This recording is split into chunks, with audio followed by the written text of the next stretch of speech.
This, of course, comes after a day when TSMC was punished, as was the entirety of the chip sector, on politics. What does this show us about the balance of this market of earnings, fundamentals, versus the politics coming through?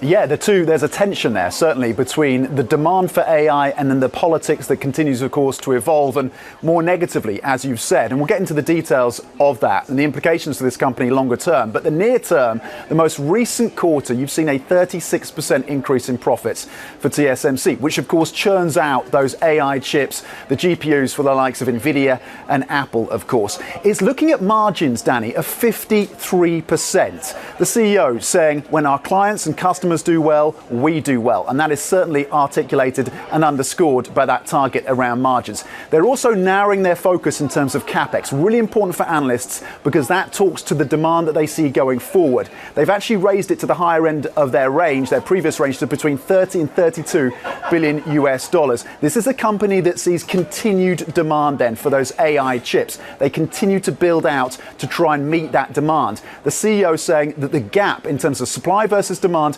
is still wide and takes them into 2025. The other side of this for TSMC is that the smartphone market is also starting to turn around. So on the two sides, the AI chips and then smartphones that had been in the slump, that is starting to come through for them, and they are continuing to build around the demand needed for AI. Really interesting, for the first time in their earnings, the demand for AI, revenues from AI, I should say, came in above 50%, making up the majority of their revenues, more than half of their revenues for the first time for TSMC. But you're absolutely right, the political headwinds are also there.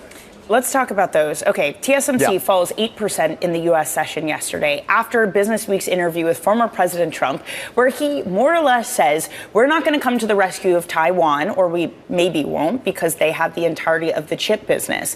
Again, the fundamentals for TSMC, Tom, as you were just laying out, are so strong. So what about the long term then, if there is this new geopolitical risk that we have to factor into the company? And you saw that, as you say, because of the risk that a Trump administration, if that's what we see in January of next year, doesn't take that line around protecting Taiwan, then clearly the foundries of TSMC are at risk if Beijing pushes ahead with their idea to bring Taiwan back into the fold. TSMC are planning around this for the longer term. They're building out foundries in Japan. They're building out and investing in foundries in Europe. They're trying to mitigate some of those contingencies, but that will remain a risk. And from the other side of the political spectrum, of course, the Bloomberg reporting that the Biden administration is looking to severely increase the restrictions of the supply of tech into the chip sector of China. And that came through yesterday as well. So those two factors, both from Trump and Biden, coming to the fore in terms of the geopolitical risks for the semiconductor sector. Then you have Goldman Sachs saying, look, some of these mega cap tech names, maybe they're overspending on AI. But again, I'll take you to that gap that remains between the supply and demand. Barclays saying that gap is likely to expand not just to 2025, but to 2026.